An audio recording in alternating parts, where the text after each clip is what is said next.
Bonjour à tous, avec l'aide de Dieu, nous allons étudier le troisième et quatrième paragraphe du Mahamar Ve David Avdi que le rabbi a dit en Tafshin Lamed Bet en 1972-71 et qui a été corrigé par le rabbi en Tafshin Nun Bet à l'occasion du Shabbat Parashat Vayigash, le Shabbat de He Tevet, le 5 Tevet, le jour de Didan Natsach, la victoire est à nous, la victoire des livres. Dans ce Mahamar, le rabbi s'arrête sur les mots de l'Haftara. David Avdi, que lorsque Mashiach va venir, David va être le roi sur le peuple juif. C'est-à-dire que le roi Mashiach va être la descendance du roi David de la tribu de Yehuda, et c'est lui qui va régner sur tout le peuple juif. Contrairement à ce qu'il y avait à l'époque, il y avait deux royaumes dans le peuple juif. Il y avait le royaume de Juda, le royaume d'Israël, le royaume de Yehuda, de la descendance du roi David qui régnait sur deux tribus, Yehuda et Binyamin, et le royaume d'Israël qui il y avait la descendance de Yosef, donc de manière plus précise Ephraïm, qui régnait sur les 10 autres tribus. Eh bien, quand Mashiach va venir, il n'y aura plus de royaume. David Avdi, David mon serviteur, c'est lui qui sera le chef du peuple juif, le Melech HaMashiach, sur tous les juifs. Quel rapport avec la paracha? L'Haftara a toujours un rapport avec la paracha. En effet, dans la paracha aussi, Vaïgash, qu'est-ce qu'on voit? On voit que Yehuda, il va voir Yosef. Il y a ici aussi Yehuda et Yosef. Yehuda vient chez Yosef pour le dire de libérer Binyamin. Mais si on regarde de manière plus proche, il y a une différence. Dans la paracha, Yehuda, il a besoin de Yosef pour libérer Binyamin. Donc qui est-ce qui est plus haut? C'est Yosef qui est plus haut. En revanche, lorsque Mashiach il vient dans la Haftara, David Avdi, c'est David qui va être le Malach HaMashiach, le roi sur tout le peuple juif. Donc, qu'est-ce qui est plus haut? C'est Yehuda, la tribu de Yehuda qui est plus haut que Yosef. Donc, c'est pas exactement la même chose. Mais vu que l'Haftara ressemble à la paracha, on est obligé de dire que dans la paracha aussi, on retrouve la supériorité de Yehuda par rapport à Yosef. Seulement quoi? C'est pas de manière dévoilée, c'est de manière cachée. En d'autres mots, dans la paracha, de manière dévoilée, ce qu'on voit, c'est que Yosef est plus haut que Yehuda. Et dans la Haftara qui nous parle de l'époque messianique, là, on voit de manière dévoilée comment Yehuda il est encore plus haut que Yosef. Pour comprendre cela, le rabbi a ramené le Mahamar de Torah Or, de l'Admor Azaken, qui explique la différence entre le Bet Hamikdash et le Mishkan. Le temple et le sanctuaire qui était dans le désert. Le sanctuaire qui était dans le désert, il avait le sol qui était du minéral, évidemment, de la terre. Il y avait les murs qui étaient en végétal, en hatz shittim, avec des bois de shittim. Et les tentures qui étaient avec des peaux d'animaux, donc avec du chai, avec de l'animal. Donc nous avons là-bas du minéral, végétal et animal. En revanche, dans le Bet Hamikdash, il était entièrement fait avec du minéral, avec des pierres. Comment ça se fait? Et nous avons expliqué que c'est vrai, on voit des choses qui ont l'air plus hautes, mais en vérité, ce qui est plus bas est plus haut. L'exemple qu'on avait ramené, on avait basé ça aussi avec l'idée du désaccord entre Bet Shammai et Bet Hillel. Qu'est-ce qui a été créé en premier? Est-ce que le ciel a été créé en premier comme Bet Shammai, ou bien d'après Bet Hillel, c'est la terre qui a été créée en premier? Et on avait expliqué que les deux, ils ont raison.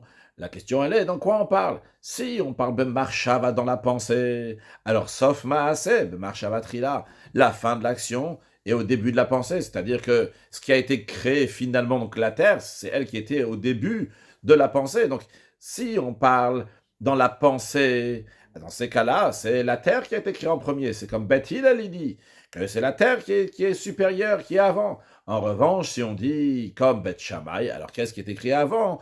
Il y a le ciel et après la terre. Qu'est-ce que ça veut dire qu'il y a le ciel et la terre? Le ciel et la terre, l'Admor Hazaken a traduit par spirituel et matériel. Dans l'ordre chronologique des choses, qu'est-ce qui vient avant? D'abord le spirituel, après le matériel. D'abord le ciel et après la terre. Donc dans le concret, le ciel a été créé avant la terre. Mais dans la pensée, c'est d'abord la terre qui a été créée, dans le sens que la pensée, on a dit, il faut créer une terre. Donc, pour créer la terre, il y a besoin aussi de passer, en effet, dans l'ordre chronologique des choses, par le ciel. Mais si on va aller dans la pensée, la terre est là-bas déjà de base. On avait donné un exemple de quelqu'un qui construit une maison. Dans sa tête, il a déjà la maison. Donc, la maison, elle est liée donc avec sa pensée. Donc, qu'est-ce qui a été créé, entre guillemets, dans sa tête en premier? C'est la maison. Mais si on va parler concrètement parlant, pour créer la maison, on a d'abord fait des plans. Donc c'est vrai que les plans sont venus avant la maison. Mais dans la tête, dans sa pensée, c'est la terre, donc c'est la maison qui est venue avant. Donc, dans cet esprit-là, on a expliqué aussi que le minéral est plus haut que le végétal. Bien que dans l'ordre des choses, on a l'impression que le végétal, il est plus haut, vu que le végétal, il a une vie, etc. Tandis que le minéral, donc c'est juste du minéral. Mais en vérité, dans le minéral, il y a une supériorité par rapport au végétal. Dans cet esprit-là, on a expliqué la différence aussi entre Yosef et Yehuda, que Yosef représente Yesod, donc dans les attributs divins. Il y a 10 attributs, les 3 premiers qui sont Chabad, qui ne nous concernent pas ici pour le Mahamar maintenant, et après il y en a 7 autres, les 7 autres ils sont partagés en deux. Il y a ce qu'on appelle Zer Anpin, ou bien en initial Zain Aleph, Zain de Zer et Aleph de Anpin, qui veut dire littéralement des petits visages, qui fait référence donc aux attributs qui sont d'honneur, donc Chesed, Gvura, Tiferet, Netzach, Od et Yesod, donc qui transmettent, et d'ailleurs tout ce qu'il y a dans Chesed, Gvura, Tiferet, Netzach, Od, jusqu'à Yesod, se transmettent par Yesod à Malchut. Yesod, donc qui transmet, et après la 7e, donc qui est Malchut, Malchut littéralement la noblesse, qui veut dire donc que c'est comme le roi, donc qui reçoit des gens du pays, mais comme la lune qui n'a rien d'elle-même et qui reçoit seulement du soleil, de la même manière aussi Malchut, elle reçoit de Yesod, elle reçoit de Za. Donc, à première vue, qu'est-ce qui est plus haut? Le donneur est plus haut. Le Za, Zer Ampin, Yesod, Yosef est plus haut.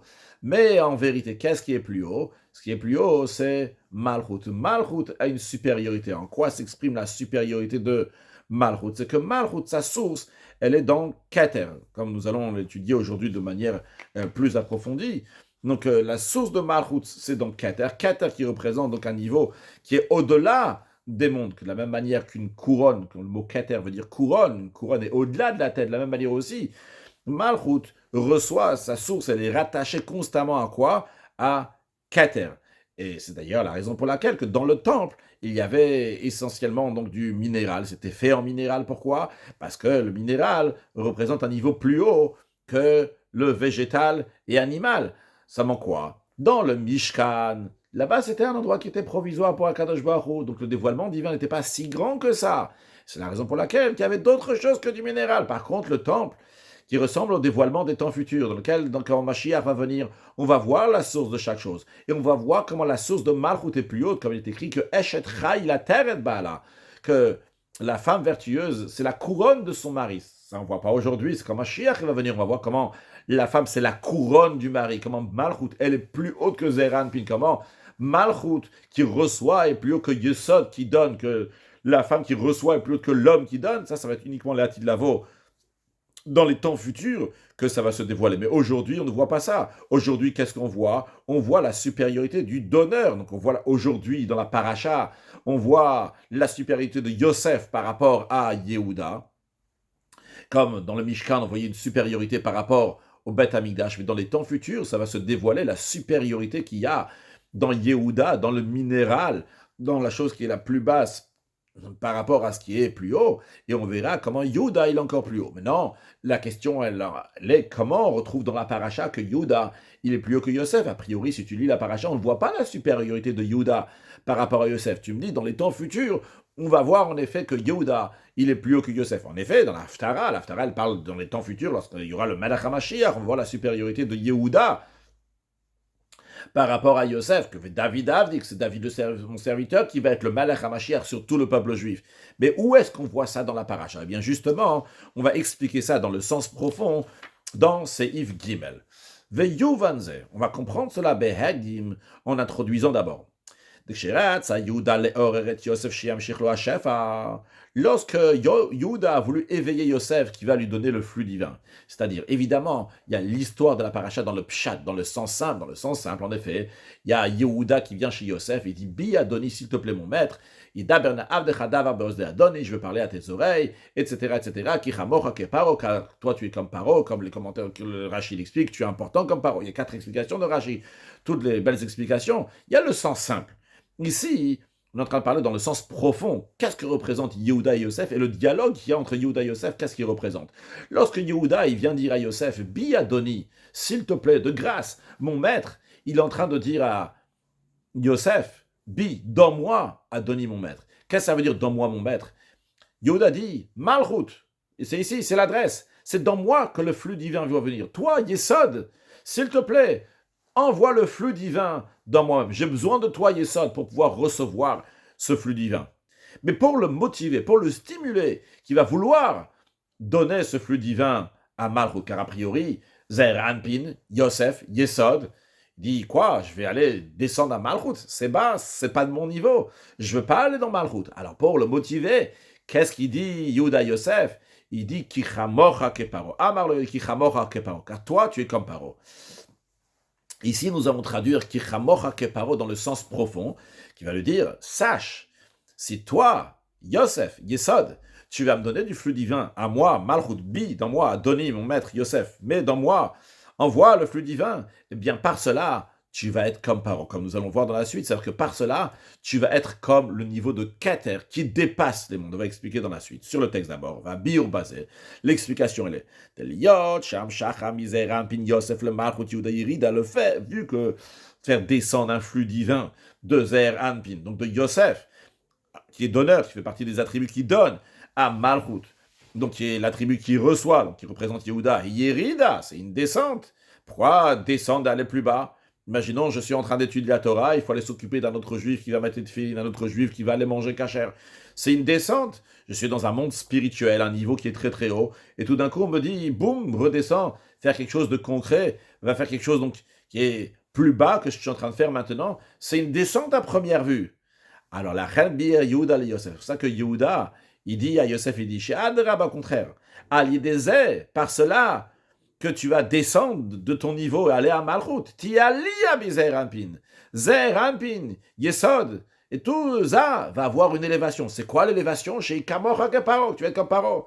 Et la même chose aussi, quand nous, on prend de notre temps pour notre spirituel, qui était destiné pour notre spirituel, on va s'occuper d'un autre juif, on va aller faire quelque chose de matériel qu'Akadosh Baruch Hu demande, bien qu'on est en train de descendre de Yosef à Yehuda, mais en vérité, par cela, qui Kamor Paro, par cela, on arrive à un niveau qui est encore plus haut.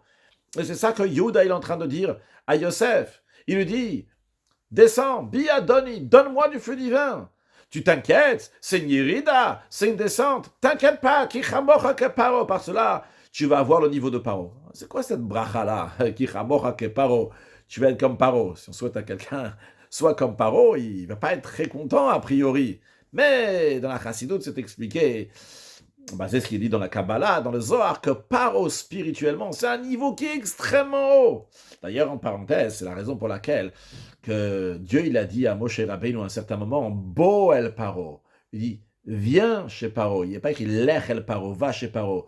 Parce que c'est un niveau de divinité qui est tellement haut, Paro, que Moshe Rabbeinu avait peur d'aller tout seul. Et Dieu lui a dit, Bo el Paro, viens avec moi, je vais t'accompagner à ce niveau de divinité qui s'appelle Paro spirituellement. C'est quoi ce Paro spirituellement? Eh bien, comme nous allons le voir dans quelques instants sur le texte, Paro représente le niveau de Keter. Keter, comme nous l'avons dit tout à l'heure, c'est la couronne. La couronne, c'est quelque chose qui dépasse la personne. C'est pas dans la tête de la personne, c'est au-delà de la tête de la personne. Dans la personne même, nous avons les 10 attributs, c'est-à-dire les 10 attributs qu'il y a dans les mondes spirituels. De là-bas découle aussi que dans nous, on va avoir 10 attributs. Ces 10 attributs, nous avons les 3 parties intellectuelles, 3 facultés intellectuelles, Chochma, Bina, Dat. Puis après, nous avons donc les 7 parties, donc qui sont les sentiments, de manière plus précise 6. Et après, le 7e, donc les 6, comme on a dit tout à l'heure, c'est Chesed, Gvura, Tiferet, Netzachod, Yesod. Et après, il y a Malchut. Donc tout ça, c'est des choses qui sont à l'intérieur de nous. Et de manière générale, ça se partage en 4 parties. Nous avons Chorma et Bina. Chorma et Bina, donc 2 facultés intellectuelles, vu que finalement le Dat, il est là pour rattacher Chorma et Bina. Donc la faculté intellectuelle donc de Chorma, qui est comme le père qui donne une goutte seulement, et après Bina, qui est comme la mère qui va développer cette goutte, donc Chorma et Bina. Et après, nous avons donc la partie sentimentale, donc qui s'appelle donc Zun, Zer Anpin, Nukva, pardon, Nukva c'est pas la partie sentimentale, Zer Anpin, donc c'est la partie sentiments, donc qui donne. Donc, Chesed, Gvura, Tiferet, Netzachod, Yesod. Et après, nous avons Nukva qui veut dire la féminine, donc qui reçoit. Donc, si on veut partager donc, les 10 attributs, on les partage en 4. Chorma et Bina, Zer, Anpin et Nukva. Maintenant, ces 4-là, ils correspondent aussi à Yud, Ke, Vav, Ke. Yud, c'est le Chorma, après le He, c'est Bina, après le Vav, c'est les 6 attributs. Et après, nous avons le He, qui représente Malchut. Mais au-delà de Yud Ke Vav Ke, il y a une épine sur le Yud. L'épine qu'il y a sur le Yud représente un niveau qui est au-delà du nom de Dieu qui est Yud Kevavke. Et au-delà donc de ces 10 attributs, nous avons le Keter. Cette épine-là représente le Keter. Et ça représente donc un 5e niveau. Un niveau qui est au-delà des 4. Les 4 font partie donc de la nature, de l'ordre des choses dans le monde. Mais il y a au-delà de l'ordre des choses dans le monde. L'expression qu'on verra dans la suite, qu'on a déjà vu plusieurs fois dans les Mamarim de Chassidut, ce qu'on appelle Ishtal Shelut. Ishtal, ce qui veut dire l'enchaînement. Un enchaînement, c'est qu'il y a des choses qui s'enchaînent. Dans une chaîne, il y a plusieurs maillons. Tous les maillons sont rattachés. Juste qu'il y a un maillon qui est plus haut, l'autre il est plus bas. Mais finalement, ils sont encore dans le même contexte. Quand on va au-delà de Ishtal Shelut, on va au-delà de la chaîne, on a un maillon, quelque chose donc, qui n'est pas rattaché à la chaîne, on est au-delà de Seder Ishtal Shelut, de l'ordre de l'enchaînement des mondes. Donc quand on parle des 10 attributs, les 10 attributs font partie de l'enchaînement des mondes. Donc c'est Ishtal Shelut. Par contre, quand on parle d'un niveau qui est au-delà, eh bien on est au-delà de Ishtal Shelut, au-delà de l'enchaînement des mondes. Eh bien justement, nous avons 4 parties donc, qui font référence aux 4 lettres du tétragramme de Yud Kei Vav Kei ça représente les 10 attributs, mais on a quelque chose qui est au-delà de ces 10 attributs, qui est le Keter, qui est la couronne, l'épine qu'il y a sur le Yud. Et justement ça correspond au niveau de Paro. Où est-ce qu'on retrouve ça correspond au niveau de Paro? Eh bien, il y a écrit que Yosef, lorsqu'il a partagé la terre aux Égyptiens, il leur a donné des graines pour semer la terre. Il leur a dit, lorsque vous allez avoir de la récolte, Unetatem chamishit le Paro, le 5e vous allez donner à Paro, ve arba yadot yelachem, et les 4 parties seront pour vous. Dans la Chassidoute, c'est expliqué dans le sens profond ces versets. Qu'est-ce que ça veut dire que les 4 parts, arba ayadot, yulachem, ça va être pour vous? C'est expliquer que ce qui est pour vous, c'est ce qui est là dans l'ordre des mondes, dans l'enchaînement des mondes, pour faire vivre et pour faire exister les mondes, ce qui est tout à fait à vous, pour le monde, ça c'est Arba Yadot. Il y a 4 parties. Chokma et Bina, Zeran, Pinenuva. Mais le Chamishit, le 5e niveau, ça c'est Paro. Le 5e niveau, ça c'est un niveau de Keter. Le niveau de Keter, la couronne, ça dépasse, c'est pas l'Achem, ça c'est pas pour vous, c'est au-delà de vous. Et ça, c'est dans le sens profond, c'est l'idée de Paro. Donc on reviendra dans quelques instants, juste après, on reviendra comment ça correspond donc à ce que Yehuda il est en train de dire à Yosef. Mais tout d'abord, voyons sur le texte. Vea Inyano, le Inyan, le sujet, à développer, qu'est-ce que ça veut dire que Yehuda il est en train de dire à Yosef, Ki chamocha ke paro, tu es qu'un paro. On explique des paro, ou bechinata keter. Paro, c'est le niveau de keter, la couronne, chez le mala meishtash, qui est au-delà de l'enchaînement des mondes. Vezeo mashekato. C'est aussi l'explication de ce qu'il dit. Unetatem chamishit paro. Yosef il a dit aux Égyptiens, vous allez donner le 5e à Paro. Mais arba yadot, et les 4 parts, yulachem. Yalachem sera pour vous. De arba yadot, les 4 parts, c'est quoi? Em chochma ou bina, ou zeram pin venugva. Donc c'est les 10 attributs partagés en 4. 4, ça c'est pour vous, lachem. Ve'achamishit, par contre le 5e, ou keter, c'est la couronne, shel mala meishtal shelut, qui est au-delà de l'enchaînement des mondes. C'est un niveau qui est beaucoup plus haut. Ça, c'est le 5e niveau. Ça, c'est le niveau de Paro. Avant de continuer sur le texte, introduire ce qu'on va voir dans la suite, pas jusqu'à la fin de Seif Gimel, mais ce qu'on va voir donc juste après. On vient de parler qu'il y a 4 parties. Arba Yadot, Yilachem, c'est pour vous. Le Chamishit, 5e, c'est Paro, c'est Keter. C'est quelque chose qui dépasse le vous, le Ishtal Shelut, l'enchaînement des mondes, ce que vous êtes, ce que vous recevez, il y a plus haut que ça. Maintenant, ce qu'il faut savoir, c'est que d'où viennent ces Arba Yadot, d'où viennent ces 4 parts? Ces 4 parts-là, ils viennent du niveau qui est plus haut de Keter. Keter, c'est la source des 4 parts. Keter, la couronne, c'est la source des 10 attributs qu'il y a dans le monde suivant, dans le monde suivant, dans le monde qui est après, donc Keter, dans le monde de Hatzilut. D'où ça vient? Ça vient de Keter. Mais, nous allons voir que bien que les 10 attributs viennent de Keter, leur source est Keter, mais le Keter n'est pas imprégné, ne se trouve pas à l'intérieur d'eux. Qu'est-ce que ça veut dire, se trouve pas à l'intérieur d'eux? Prenons un exemple de l'âme. L'âme, c'est elle qui fait vivre la compréhension, les sentiments, etc., etc. Tout ce que nous avons, ça vient de l'âme. Mais est-ce que l'âme, elle est ressentie à chaque instant dans le cerveau, dans les sentiments? La réponse est non.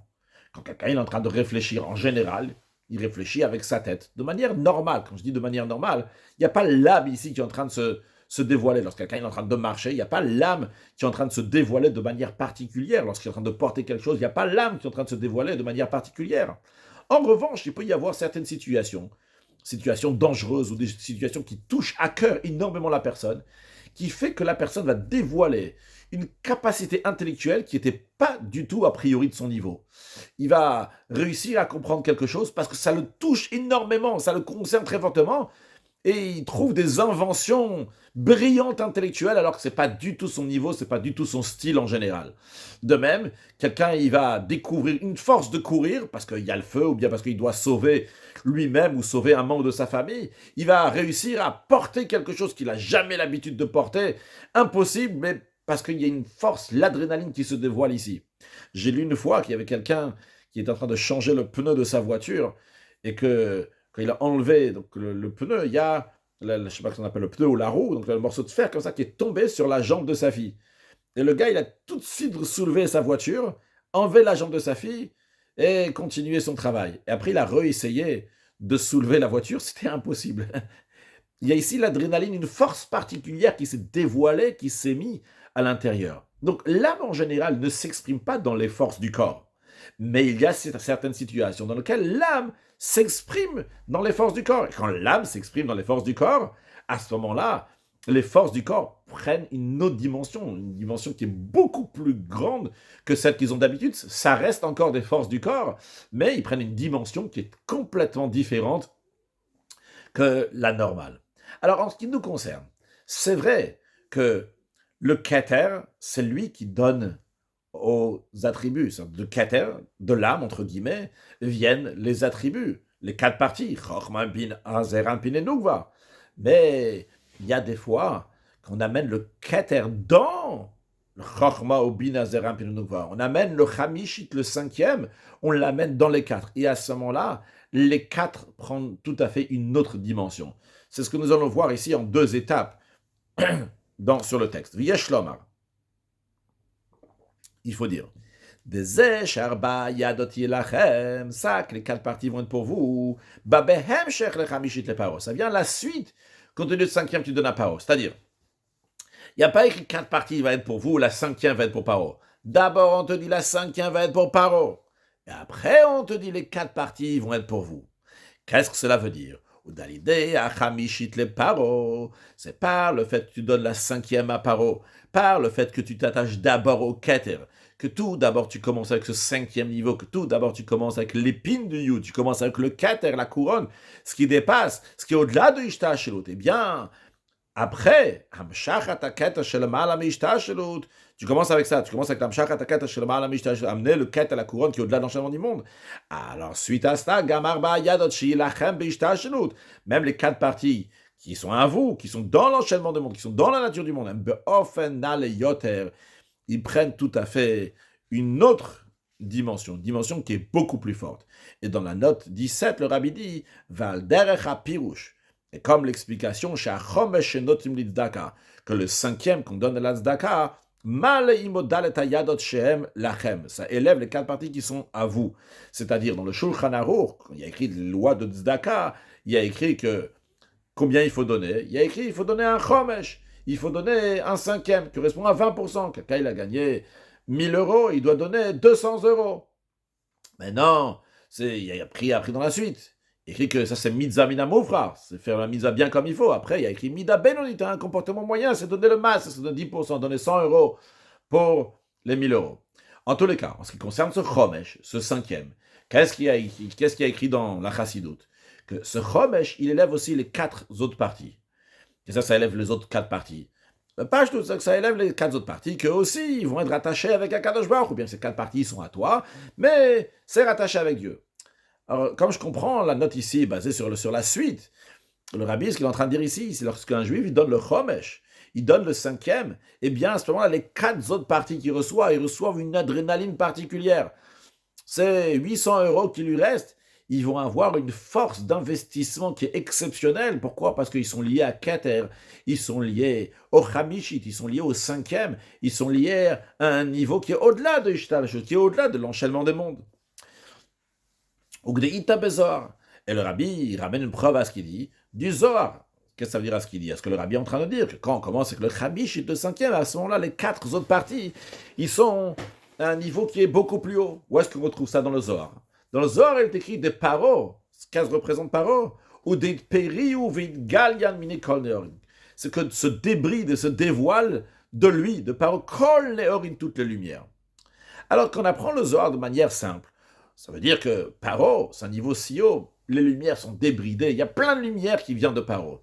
Mais le Rabbi apprend de manière plus précise et plus profonde ce que le Zohar dit, dans l'esprit de ce qu'on vient de dire avant. De Yesh Lomar, il faut dire, chez Pirouche it Periou, Kol Neorinu, quand on dit que sont débridées toutes les lumières, qu'est-ce que ça veut dire? Ça ne veut pas dire que la lumière de parole, la lumière du Keter, c'est une lumière qui est débridée. Il y a écrit Kol Neorin, toutes les lumières. A priori, c'est quoi toutes les lumières? C'est la lumière de Keter, la lumière de Paro. Pourquoi on dit que c'est toutes les autres lumières? Basé sur ce qu'on vient de dire, que quand on donne le Chamishi Taparo, le 5e Taparo, on commence avec le Keter, on commence avec ce qui est au-delà de Ishtash. Par cela, après, ça amène une vitalité particulière dans les 4 autres parties, ça amène une adrénaline particulière dans les 4 autres parties. On comprend qu'est-ce que le Zohar il dit quand il dit que Paro, c'est Kol, toutes les lumières qui sont débridées. Qu'est-ce que ça veut dire? Shalideh, Amshachata Keter. Le Zohar est en train de nous dire ici que quand on amène le Keter, donc le Paro, à ce moment-là, Gamma Giloui, même les dévoilements. C'est quoi les dévoilements? C'est Nehorin, c'est les lumières des Hishtash qui font partie de Hishtash, de l'enchaînement des mondes. Qu'en général, vu que ça fait partie de l'enchaînement des mondes, c'est bien précis et bien cadré, chaque lumière avec son caractère, son niveau et sa précision. Et malgré ça, on te dit que si tu amènes le Keter, tu amènes Paro dans Ishtash, dans les 4 parties, enfin des périou. À ce moment-là, c'est lumière divine. Kolnor, toutes les lumières, ils sont les manamagbala, ils sont au-delà des limites. Ils ont plus de limites. Pourquoi? Parce qu'ils ont pris une adrénaline particulière de Keter qui est rentrée dans eux. Donc ça, c'est Paro. A priori, on pourrait demander une question évidente. C'est une question qu'on a déjà mentionnée oralement avant de commencer sur le texte, pour introduire l'idée. Bien que tous les sujets qui sont dans Ishtash, dans l'enchaînement des mondes, Arba, Yad, dans les 4 parties, ils viennent toujours du Keter qui est au-delà de l'enchaînement du monde. Tous les attributs donc de Chesed, de Chochma, Bina, Zerampil, Venugva, les 4 parties, constamment, ils viennent toujours de Keter. C'est quoi le chidouche ici qu'on dit soudainement? Ah, le Chamishit, les paro, le 5e à paro. Ah, et à ce moment-là, dans les 4 parties, on va ressentir le Keter. Mais ils viennent toujours de Keter. Alors Rabbi nous dit, il y a une précision ici, mais comme quand même, la manière qui vient du Keter, Alder Haragil en général, en fait, c'est de manière, chaque Keter au mouvement d'elle-même, c'est de manière que le Keter, la couronne, est distingué d'eux, comme dans l'exemple qu'on a donné tout à l'heure, que l'âme est distinguée des forces du corps. C'est la raison pour laquelle que les attributs qui viennent de Keter sont limités, comme on a dit tout à l'heure aussi, avec l'âme qui donne la vitalité pour les membres du corps, que les membres du corps sont limités, bien qu'ils viennent de l'âme elle-même. Alors, qu'est-ce qui se passe ici? Qu'est-ce qu'il y a de plus ici? Quand il y a le 5e aparo qui se dévoile vers Bayad Yelachem, et suite à ça, il y a les 4 parties pour vous. Le chidouche il est ici. Même comme ces forces sont de manière dévoilée, c'est-à-dire de manière dévoilée quand ils sont beishtal dans l'enchaînement des mondes. Eh bien, nirgash on ressent dans le sham, on ressent comment ils viennent du niveau de keter. Chez le mal, mais ishtash au-delà de l'ishtash, l'autre va zembe off, des périodes à ce moment-là, toutes ces lumières divines sont de manière débridée, qui sont illimitées. Donc le rabbi nous dit, c'est vrai que toujours les 10 attributs viennent de keter. C'est quoi le chidouche, la nouveauté qu'il y a ici lorsqu'on dit chamishit paro, qu'on commence avec le 5e aparo?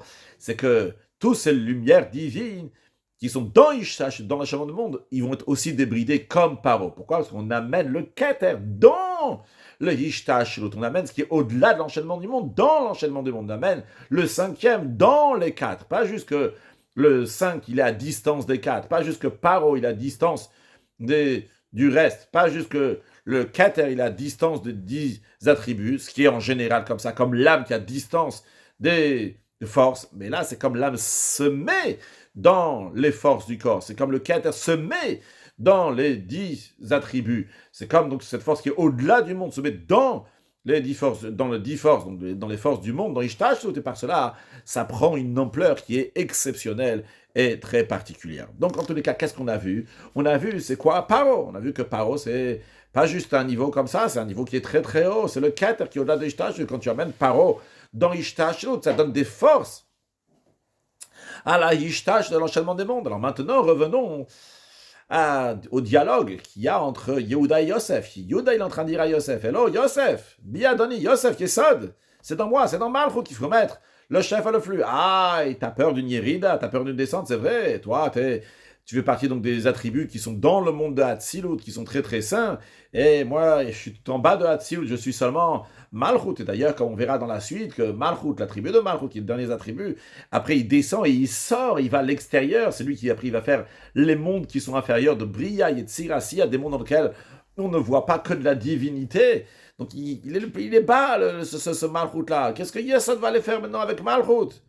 Alors Malchut, Yehuda, il dit à Yesod, il dit à Yosef, non, non, non, sache, que si tu vas venir chez moi, me donner un flux divin, tu vas avoir du goût de Keter, tu vas goûter au Keter, tu vas avoir du paro dans toi, tu vas avoir un niveau qui est au-delà de Ishtashrut. C'est rentable.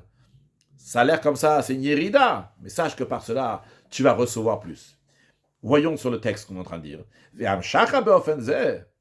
Il y a l'idée Sfirat Yesod. L'Amshacha, le flux divin, d'une telle manière, c'est-à-dire amener le Keter dans les Sphirotes, dans les 10 attributs donc, du monde de Hatzilut, c'est par Yesod. Pourquoi? C'est quoi le Inyan de Yesod? C'est quoi Yesod? Yesod, c'est donner à Malchut. D'ailleurs, dans le Patach Eliyahu, dans lequel là-bas, ce passage de Tikkun Zohar, dans lequel Yohanavi dit la main droite, c'est le Chesed, la main gauche, ça correspond à la Gvura, etc. Quand il parle de Yesod, en tant que Hot Brit Kodesh, le signe de la Brit de l'Alliance Sainte, donc la Brit Mila qui transmet ce qu'il y a dans l'homme à la femme. Donc c'est la transmission à Malchut. Kinyan shel Yesod hu mashpi el Malchut. Son Inyan, c'est quoi? C'est de donner à Malchut.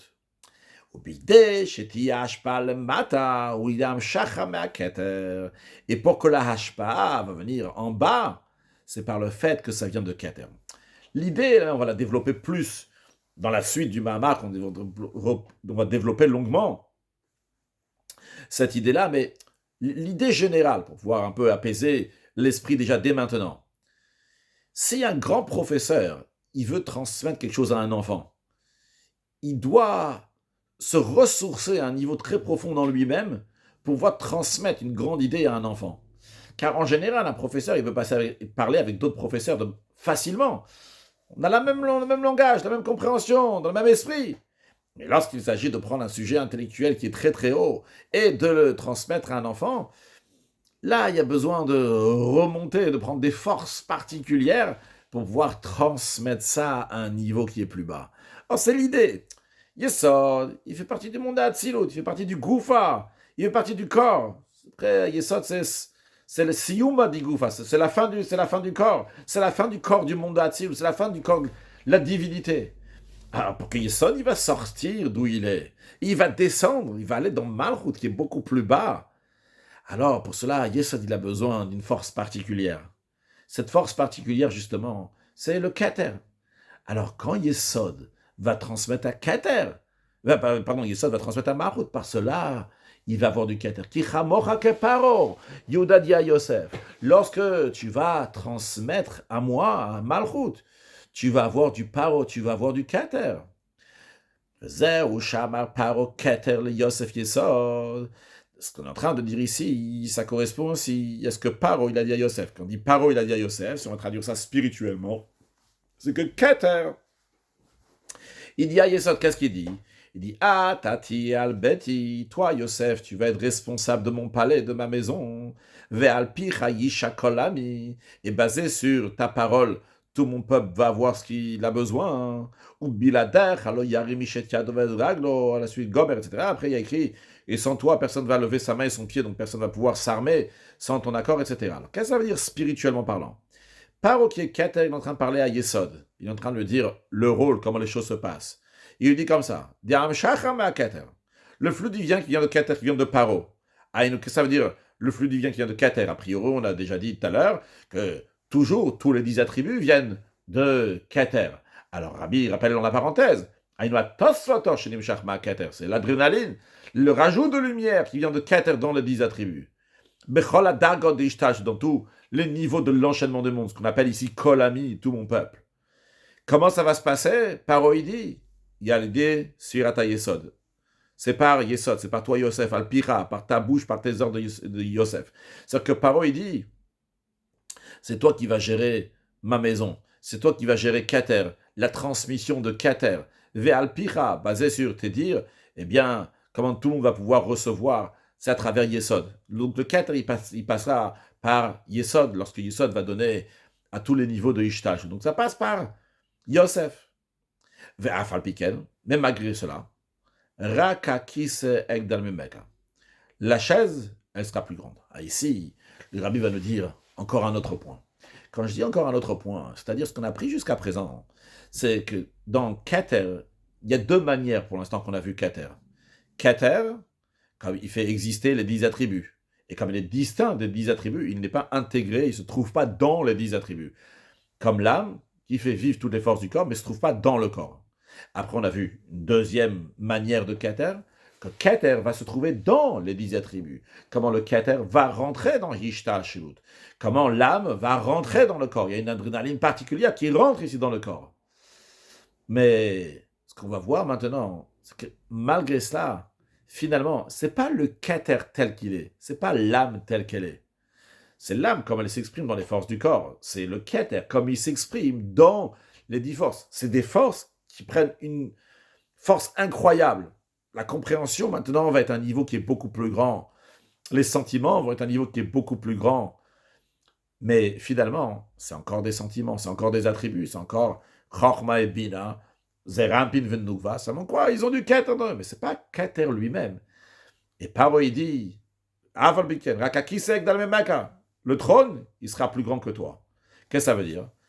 Dans le sens profond des choses. Ça que Yesod, il prend de Keter. En effet, il reçoit de Keter pour pouvoir transmettre à Malchut. Il prend des forces de Keter. Mais,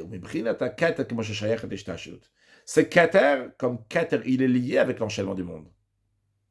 C'est la raison pour laquelle, le dévoilement de ce flux divin-là, que Yesod fait rentrer dans Ishtash, dans l'enchaînement du monde, c'est quoi? Ou Shainyan de Ishtash, c'est les sujets de l'enchaînement du monde. Ils sont d'une manière qui sont débridés. Mais le Rami souligne ici, c'est encore des sujets de Ishtalshalut, c'est encore des sujets de l'enchaînement du monde. Il s'agit bien des attributs. Chokma, Bina, Zeran, Pin, Venukva. C'est eux, ça manque quoi? Eux qui reçoivent une vitalité qui est très très grande, un niveau de Keter qui n'est pas habituel, inhabituel, au-delà de l'ordinaire, extraordinaire. Mais c'est encore des Inyanim de Ishtalshalut, des sujets de l'enchaînement du monde. Avala, qui c'est? Mais le trône lui-même, c'est-à-dire Harom Mudva Hitnasut, l'élévation est tout à fait distinguée. Aïnoua Keter Atso, c'est la couronne elle-même. Shemerom Muvdal Mishtashut, qui est séparée, qui est distinct de l'enchaînement des mondes. Et non Nimshach Alida Yesod. Il ne peut pas venir par Yesod. C'est-à-dire, il y a une nouvelle dimension qu'on est en train de parler ici. On parle du Keter lui-même. Non. Ça, Yesod, il ne peut pas le dévoiler. Ça se passe pas chez Yesod. Alors, où est-ce? Qui est-ce qui a ce Keter? Justement, là, on arrive à la qualité de Malchut elle-même. On arrive à la qualité de Yehuda. Que Malchut, Yehuda, ils sont liés à Keter. Vezoya Malchut, de Malchut Gabe Yesod. Ça, c'est la supériorité de Malchut par rapport à Yesod. Yesod, avec toutes les belles choses qu'il peut faire, mais finalement, Yesod, ce qu'il amène, c'est uniquement un niveau de Keter qui vient dans les forces du monde, mais ce n'est pas Keter même.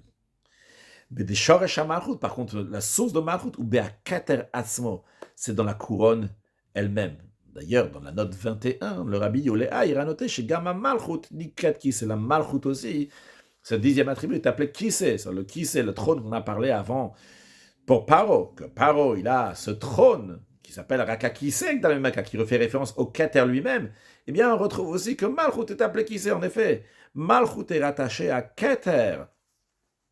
Seulement quoi? Alors, pourquoi Malchut est plus bas a priori? Elle achève Malchut. C'est en chez Malchut. Ashoresh Shela, sa source de Malchut. Ou Behelem, c'est caché. Ve'agilui Shelo.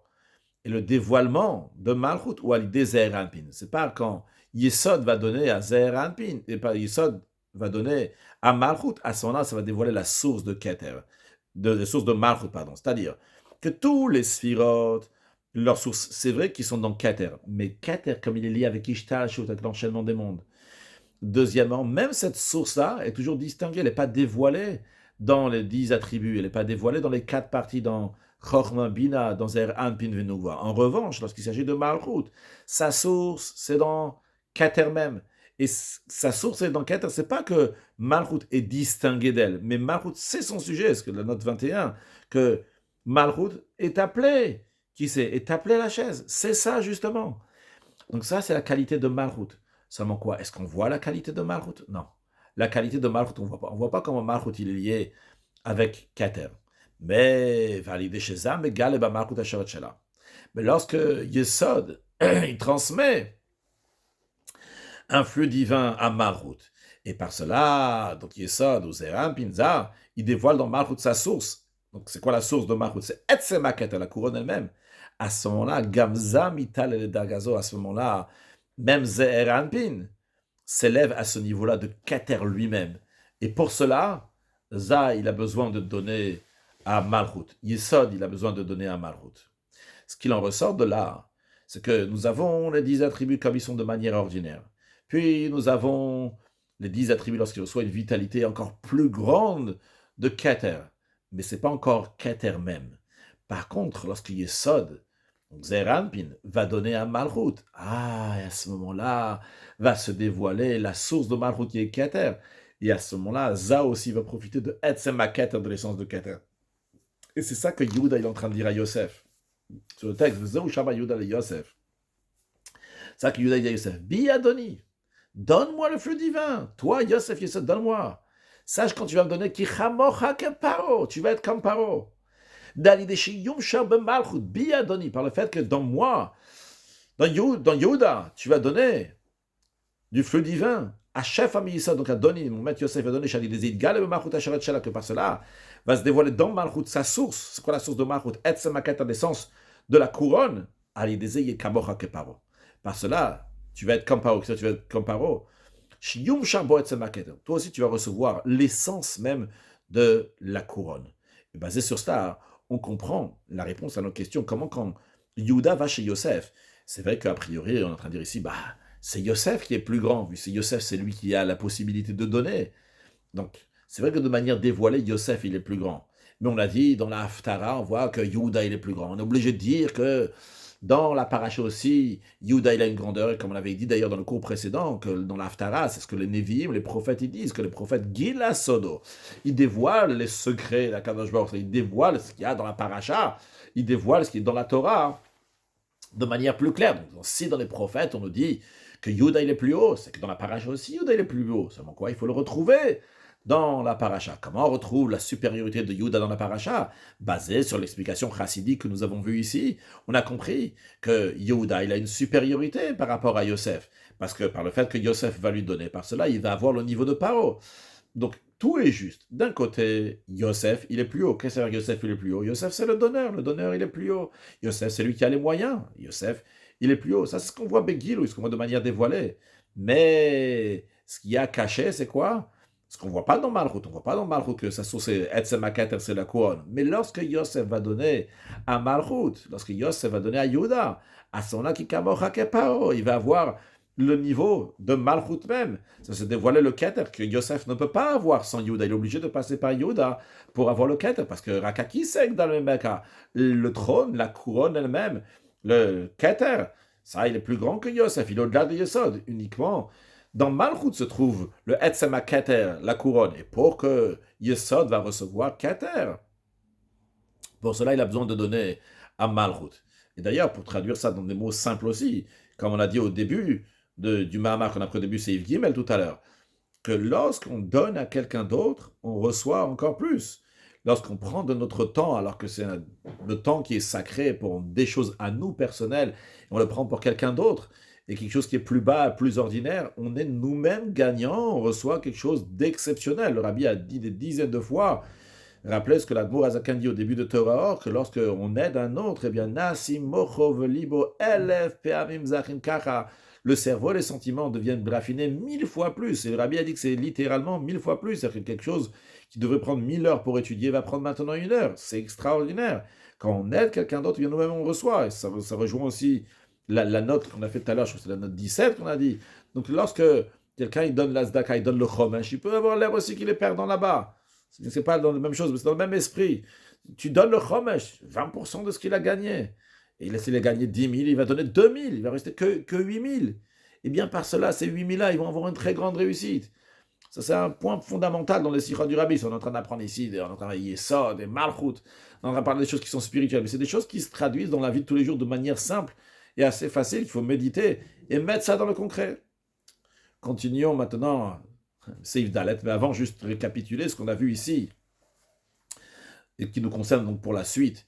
Ce qu'on a vu ici dans Seif Gimel, c'est que dans le Keter, il y a 3 manières dans le Keter. Il y a Keter normal, c'est comment il fait vivre les 10 attributs qui sont dans le monde d'Atsilut. Deuxièmement, il y a lorsque le Keter se dévoile dans les Inyanim de Ishtal Shlut, dans les sujets de Ishtal, dans l'enchaînement des mondes, dans les 10 attributs.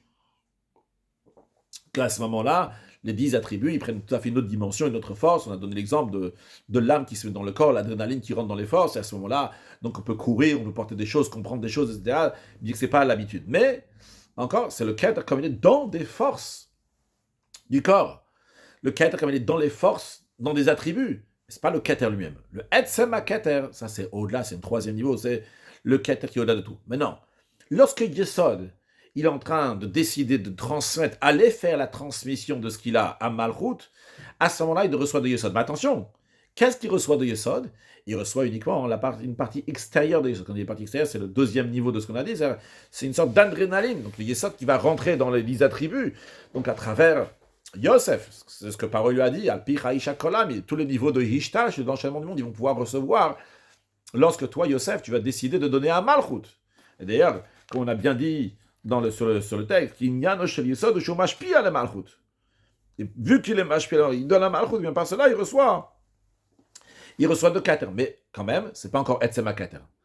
Uniquement lorsque Malchut va recevoir, réceptionner ce que Yosef est en train de donner, ce que Yesod est en train de donner, à ce moment-là, lorsque Yehuda réceptionne, Malchut réceptionne, à ce moment-là, il y a l'essence du Keter qui se dévoile, l'essence de la couronne, et à ce moment-là, Yesod, donc Zeranpin, donc Yosef, peut profiter du Etzema Keter, de l'essence du Keter même. Et justement, dans ces Dalet, on va discuter, c'est quoi cette différence-là qu'il y a entre 2e et 3e étape, qui est une différence qui est assez fine a priori, et qui a besoin d'explications. On dit, quand Yosef décide de donner à Yehuda, à ce moment-là, il reçoit de Keter. Keter se dévoile dans les forces, dans le Yishtal, dans l'enchaînement des mondes. Et lorsque Malchut réceptionne, à ce moment-là, il y a Etzema Keter, l'essence même du Keter. C'est quoi la différence entre quand Yosef est en train de donner et lorsque Malchut réceptionne? C'est ce qu'on va expliquer longuement dans la suite du Mahamar, après plusieurs d'autres introductions. Mais sur le texte d'abord, c'est Yvdal. Tsarir bio. Il faut comprendre. Lorsque le Yesod il prend de Keter pour passer à Malchut, c'est pourquoi? De quel droit? Comment ça? Ou les fichiers Inyan, ou le Yesod, ou Shumash le Malchut. Parce que le Inyan, c'est quoi le sujet de Yesod? C'est qu'il donne à Malchut. Vu qu'il donne à Malchut, c'est la raison pour laquelle qu'il reçoit de Keter, qu'il amène de Keter. Mais malgré ça, Ve'afapiken, quand même, quand Yesod décide de donner à Malchut, et pour cela, donc il prend de Keter, eh bien, on le dit, le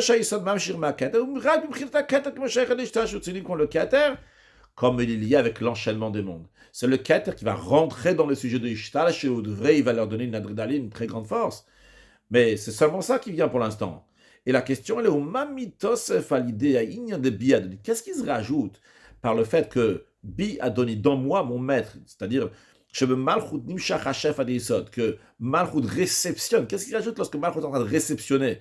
Là, en train de différencier ici, il y a la transmission de Yosef à Yehuda, la transmission de Yesod à Malchut, qu'à ce moment-là, il est Mamshir de Keter, il prend de Keter, mais c'est pas encore le Etzema Keter, l'essence du Keter. Ah, mais lorsqu'il y a Biyadoni, lorsque Malchut réceptionne ce que Yesod est en train de donner, à ce moment-là, chez les Davkawam Sharat Etzema Keter, à ce moment-là, il y a l'essence du Keter qui vient. Et la question est, quelle est la différence entre ces deux choses-là? A priori, toute la raison pourquoi Yesod reçoit de Keter, c'est qu'on va donner à Malchut. On a bien dit dans le texte du Mahamar avant que le sujet de Yesod, Shumashpi le Malchut. On a dit qu'il donne à Malchut. On a dit pour que la Hashpa va aller plus bas, c'est par la Hamshacha du Keter. Et pourtant, on voit, non, c'est un certain niveau de Keter, mais c'est pas encore le Etzem à Keter. Donc, en d'autres mots, de manière plus précise, la question est, quelle est la différence entre le fait que Za, il donne à Malchut, que Yesod, il donne à Malchut, donc que Yosef donne à Yehuda, et le fait que Yehuda est en train de recevoir, le fait que Malchut est en train de recevoir, a priori, c'est la même chose. Lorsque là, il est en train de donner, l'autre, il est en train de recevoir. Deuxièmement, la question aussi, elle est, c'est quoi, en autre mot, quelle est la grandeur de Biyadoni? Quelle est la grandeur quand Malchut il reçoit? Ah, à ce moment-là, la Meshach, le flux divin, là, il vient de Etzamaket en essence de cas. Qu'est-ce qu'il y a?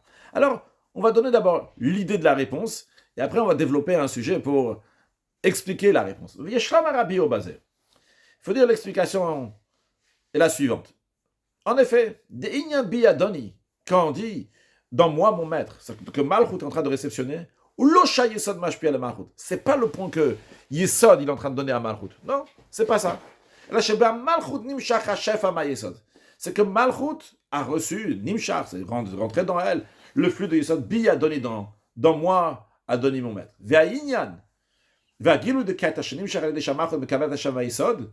Et en effet, le dévoilement de Keter qui vient quand Malchut réceptionne, ou Gilou Inale Yoter Ma Gilou de Keter Shenimshach al Yesod Mashve Malchut. C'est un dévoilement plus haut de Keter que le Keter qui vient quand Yesod donne à Malchut.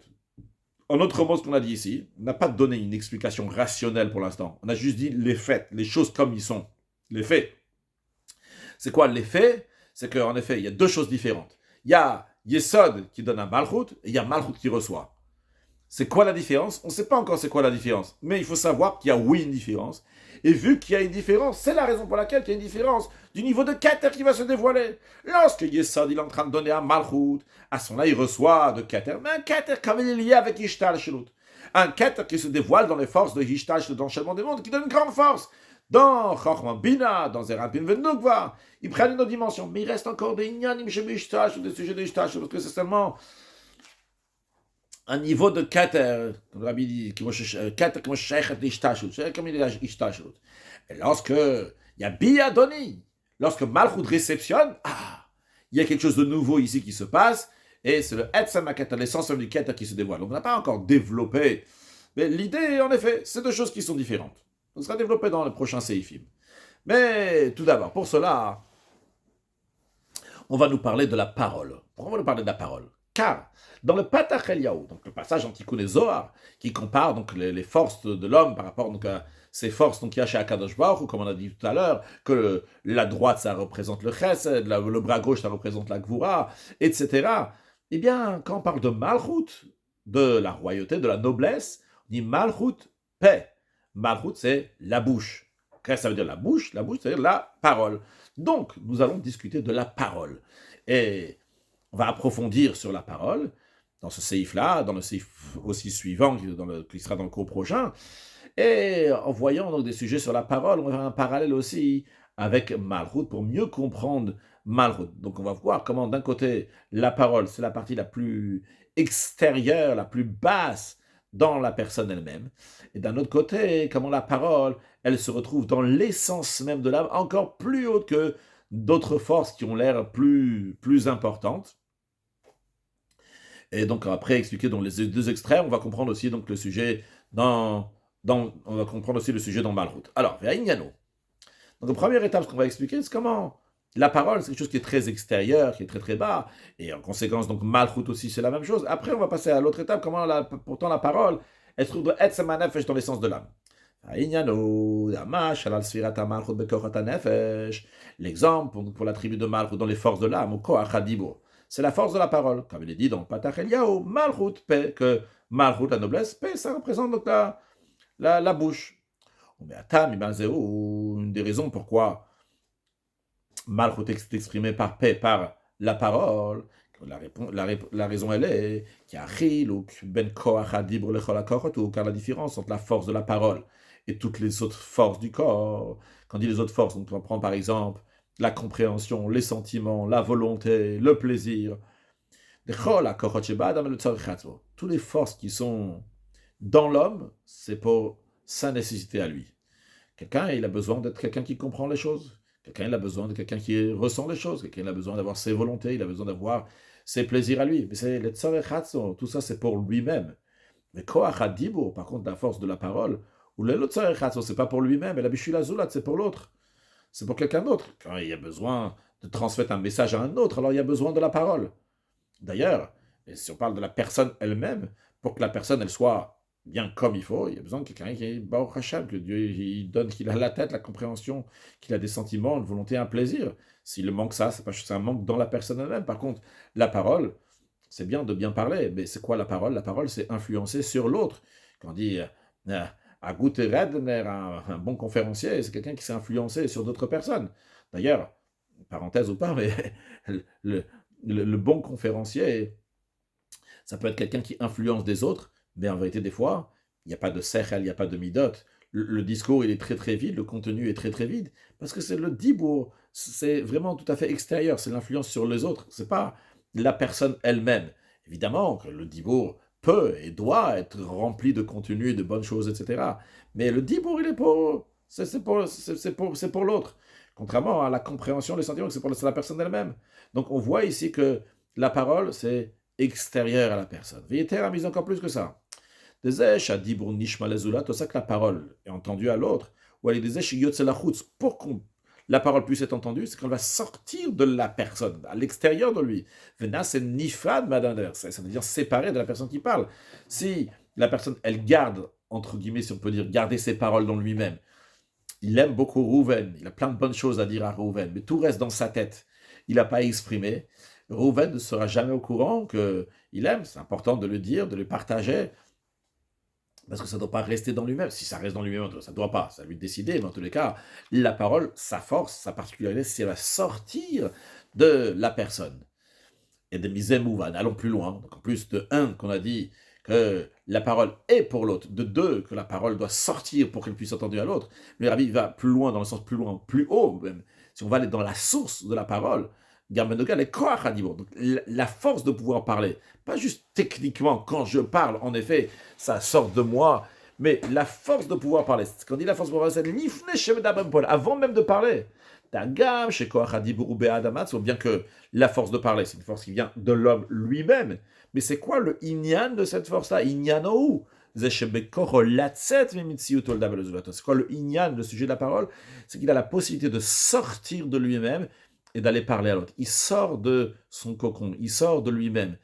Il va chez l'autre, il partage aussi avec l'autre. Ça, c'est la base, l'idée, le koach hadibur, c'est quoi sa force, c'est quoi sa particularité?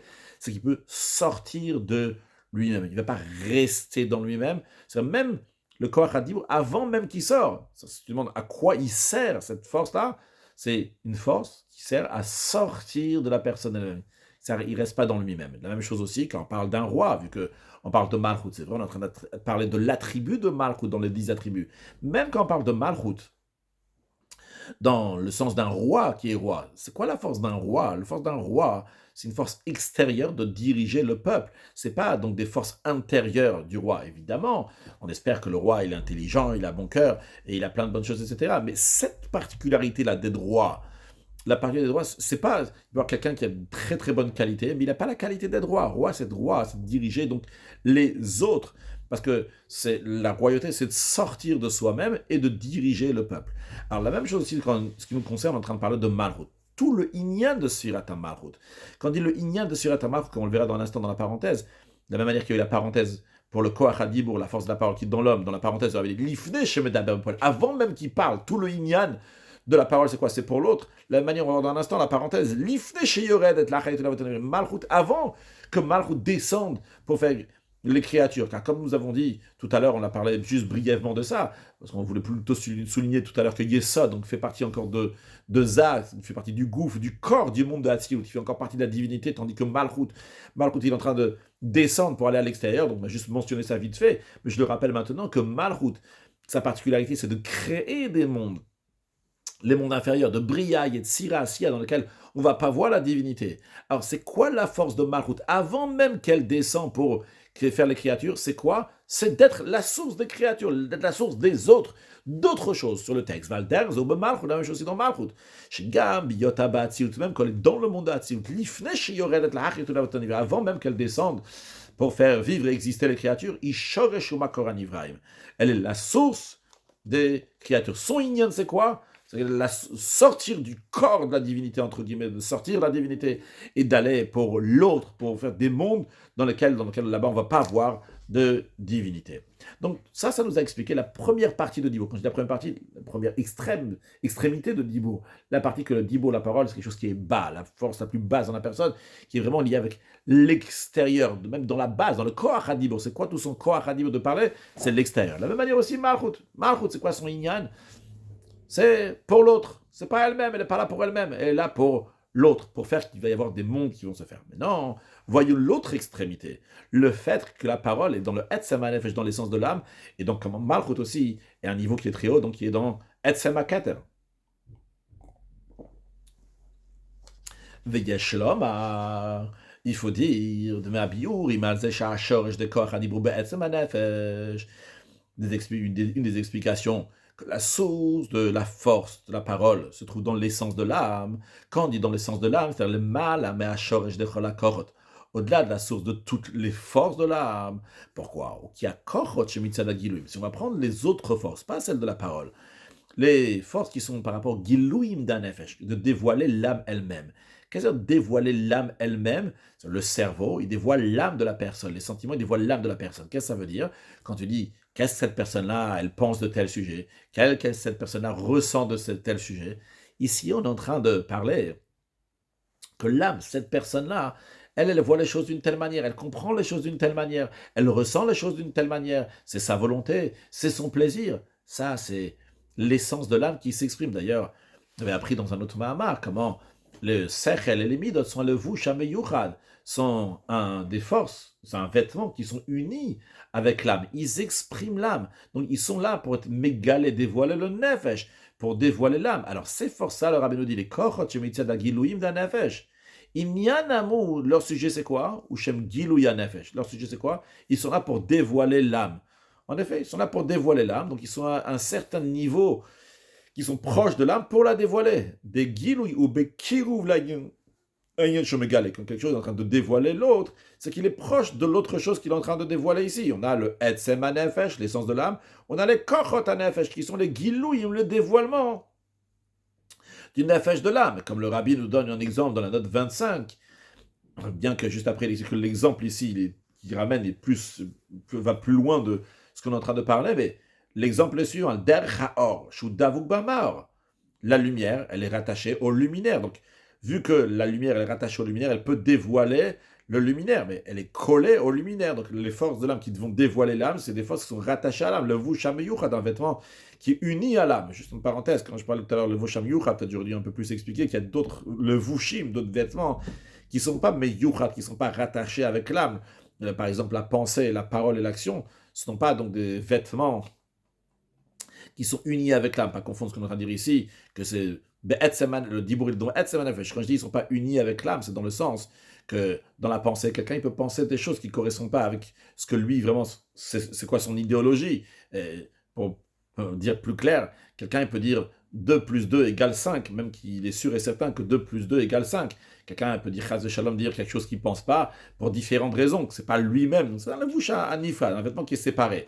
Mais le or, qu'est-ce qu'il peut exprimer? Uniquement le mort, parce qu'il est entièrement d'avou qu'il est rattaché au mort. Donc quand on parle ici de Sechel et Midot, les forces de la personne, on ne parle pas de Koach HaDibour, les forces de la personne, ils sont unis avec l'âme de la personne, unis dans quel sens? Qui sont là pour dévoiler l'âme, dévoiler ce que l'âme elle pense, dévoiler ce que l'âme, quand je dis penser, c'est pas juste penser, c'est ce que l'âme réfléchit, c'est quoi son idéologie, c'est quoi son opinion, de même ce qu'il ressent. Mais le Rabbi nous dit quand même dans la note 25, la Sheaor, en ce qui concerne la lumière, l'Yotom Einamaor, la lumière c'est assez particulier, parce que la lumière, elle ressemble au luminaire. C'est un Gilouï Betachlit, c'est un dévoilement total, ça se dévoile vraiment le Maor. Donc c'est la raison pour laquelle que Davuk Bamaor, lui, il est collé carrément au Maor, au luminaire. S'il n'y a plus de luminaire, il n'y a plus de lumière. La lumière est constamment collée au luminaire. En revanche, Vagilouim She'ina Meina Etzem, les dévoilements qui ne sont pas comme le Etzem. Ici, le Etzem, l'essence, c'est le luminaire, et le Gilouï, c'est le soleil. Mais quand il s'agit donc des dévoilements qui ne sont pas mais Eina Etzem, donc, qui ressemble au Etzem, donc par exemple ici, donc les forces de l'âme, le cerveau, qui est un dévoilement en effet du Etzem de l'âme lui-même, mais il n'est pas mais Eina Etzem, il ne ressemble pas à l'âme. Le or, il est Me'einamor, il ressemble au luminaire, mais le cerveau, il ne ressemble pas à l'âme, mais il découle en tous les cas de la mare. Eux, Einam Tzrichim Liot Dvukim Limkoram, ils n'ont pas besoin d'être rattachés, collés à leur source. Aval Tzrichim Liot Bekiruv Limkoram, ils doivent être proches de la source, ils doivent être pas loin de la source, ils doivent exprimer la source. Donc ça, c'est en ce qui concerne tous les autres forces, à part la force de Dibour. Pourquoi? Parce qu'ils sont là pour dévoiler l'âme. S'ils sont là pour dévoiler l'âme, eh bien, ils sont rattachés à un niveau de l'âme ils sont rattachés à l'âme qui vont dévoiler. Par contre, par contre, la force de pouvoir parler, c'est pas la force de pouvoir exprimer l'âme, c'est la force de pouvoir sortir de son existence. Je vais expliquer dans un instant, c'est le contraire donc de rapprochement de Gil ou de dévoiler l'âme. Pourquoi? C'est parce que sa source elle est dans l'essence de l'âme, qui n'est pas limitée par rapport au dévoilement. Elle peut être même cachée, jusqu'à même totalement cachée, de sortir de son existence. C'est-à-dire, à propos de l'âme qui a un etzem, qui a une essence, comme on dit dans Chassidut, kol etzem, biltin nimshach ou biltin mitpachet. Un etzem, une essence, eh bien, il ne s'étale pas, il se développe pas, mais en même temps, l'âme, elle a la possibilité du dévoilement aussi. On va prendre le soleil, par exemple. Le soleil en lui-même, c'est une boule de feu, c'est un maor, c'est un luminaire. Donc, il est au-delà du or ou ce qu'on veut. Maintenant, dans cette boule de feu, dans ce maor, il y a aussi une possibilité de or, il y a aussi une possibilité de lumière. Mais lui-même, ce qu'il est, ça, il est il est là. C'est vrai que concrètement, il va y avoir quelque chose qui va sortir. En ce qui nous concerne, ici, dans l'âme, dans ce etz, dans cette essence-là, il y a l'âme comme elle est, Amshacha, comme il pâche tout, comme elle s'exprime, il y a l'âme comme elle est au-delà de s'exprimer. Maintenant, quand on est en train de dire ici, que la source de la possibilité de parler dans l'essence de l'âme, eh bien, c'est justement dans l'âme comme elle est au-delà de pouvoir s'exprimer à l'extérieur. Qu'est-ce que ça veut dire au-delà de s'exprimer? C'est pas l'âme qui est en train de s'exprimer. Quand la personne est en train de parler, c'est pas l'âme qui est en train de s'exprimer. Il n'est pas en train d'exprimer l'âme. Je m'explique un peu plus. C'est vrai que lorsque quelqu'un il parle, il peut tout à fait parler pour exprimer son idéologie, pour exprimer ses sentiments. Mais c'est pas ça le point qu'on est en train de parler ici. Ici, on est en train de parler d'un dibour tout à fait neutre. Un dibour tout à fait neutre dans le sens que quelqu'un il parle, la possibilité de parler. C'est quoi la possibilité de parler? C'est de sortir de soi-même pour aller vers l'autre, pour influencer l'autre, que l'autre va comprendre, que l'autre va ressentir, que l'autre va recevoir. C'est pas pour moi. Alors, c'est vrai que dans ce contenu de la parole, il peut y avoir des contenus extraordinaires, des idéologies que j'ai ou des sentiments que j'ai. Mais c'est pas ça le point de la parole. Le point de la parole, c'est quoi? C'est parler à l'autre. Donc c'est quoi? Si on reprend le dernier mot, l'âme, elle peut être cachée ici. C'est pas l'âme qui est en train de s'exprimer ici. Le cerveau, il est en train d'exprimer ce que l'âme, elle pense. Il pense encore une fois de l'idéologie de la personne. Les sentiments, ils sont en train d'exprimer ce que l'âme ressent. Mais en ce qui concerne donc la parole, c'est quoi son inyan? Son inyan, c'est pour l'autre. Donc, elle sort d'elle-même. Elle n'est pas là pour l'âme elle-même. Elle peut être même cachée, l'âme ici, jusqu'à se cacher totalement. Il sort de son existence. Pour l'autre, ça, d'où ça vient? Ça vient de l'âme elle-même. Ça ne vient pas juste d'une force qui est proche de l'âme. La force qui est proche de l'âme, elle sera toujours là pour exprimer l'âme. Exprimer l'âme, ça va exprimer moi-même. Par contre, la parole qui n'est pas là pour exprimer l'âme, encore une fois, elle peut exprimer l'âme théoriquement, mais ce n'est pas son inyan. Son inyan, c'est quoi? C'est là pour l'autre. Être là pour l'autre, ça vient de l'essence même de l'âme qui n'est pas limitée d'être là uniquement pour elle-même. Elle peut être là aussi, peut se mettre tout à fait de côté et être là uniquement pour l'autre, parce que tout peut arriver avec le etzem hanefesh, avec l'essence de l'âme. C'est d'ailleurs la raison pour laquelle que l'être humain, il appelait Medaber. Medaber, c'est la force de pouvoir parler. Parce que la force de pouvoir parler, ça c'est lié avec le etzem hanefesh. Il peut y avoir la compréhension, les sentiments, et la personne va décider comme ci, comme ça, en fonction de sa compréhension. Mais finalement, il y a un certain critère qui fait que c'est la raison pour laquelle il va décider comme ci ou comme ça. Le etzem hanefesh, il s'exprime le plus à travers le dibour, la parole, qui est là, pas pour la personne elle-même, mais qui est là pour l'autre. Eh bien, c'est là que s'exprime le etzem hanefesh. Donc, de la même manière aussi, en ce qui concerne donc Malchut. Malchut, la possibilité que Malchut est là, d'arrêter donc le dévoilement divin. Ça, dans le monde de Hatsiout, il n'y avait que des dévoilements divins, et maintenant elle arrête tout ça, et maintenant elle va mettre en avant donc, d'autres mondes dans lesquels il n'y a plus de divinité. Ça vient du fait qu'elle est liée avec le Etzem, l'essence, donc il n'est pas limité, en l'occurrence, donc c'est Keter, mais en tous les cas, c'est un niveau de divinité qui est extrêmement haut, et qui peut totalement se cacher, et faire qu'il va y avoir d'autres mondes qui sont là. En tous les cas, ce qui en ressort de tout ça, c'est les deux extrémités qu'il y a dans la force de la parole, ils sont liés l'un à l'autre. Justement, vu que la force de la parole, elle cache l'existence de la personne, eh bien, ça montre que c'est dans l'essence de la personne. C'est dans l'essence de la personne, c'est pour ça que ça peut aller jusqu'à l'extérieur pour quelqu'un d'autre. La même manière aussi en ce qui concerne Sirata Malchut, le fait qu'elle est capable, entre guillemets capable, parce que son sujet c'est quoi? C'est de sortir, c'est là pour créer d'autres mondes, eh bien, ça exprime donc sa source, comme moi je trouve, dans le Keter, qui est au-delà de Hitpashtut Vegiluy. En tous les cas, ce qu'il y a derrière ça, on va s'arrêter là, mais ce qui est derrière ça, c'est qu'on peut tirer un enseignement comme Daber, c'est le fait encore une fois de parler à quelqu'un d'autre, d'être là pour quelqu'un d'autre. Ça exprime plus l'essence de l'âme et la particularité de l'être humain, plutôt que exprimer soi-même et ses forces et ses qualités, être là pour l'autre, à l'entente de l'autre, et se donner pour un autre. Eh bien ça, il y a que le Etzem Hanefesh, l'essence de l'âme, et ça c'est quelque chose qui est éternel, et ça c'est la force de tout, si on peut dire la force du Rabbi, la force de Chabad Lubavitch, d'être là pour les autres, eh bien ça donne une éternité, parce que c'est lié avec le Etzem. Les Gilouim, les dévoilements, c'est très très beau, ils sont aussi importants, il faut aussi du Yosef, il faut aussi du Zeher Anpin, il faut du Tzomeach et toutes sortes de couleurs, mais il ne faut pas oublier que le Domem, Imloshiviti Vedomamti, la qualité de David Ameler, de Yehuda, ça c'est la plus grande des qualités, c'est ça qui va nous faire accueillir Mashiach, now, une excellente journée.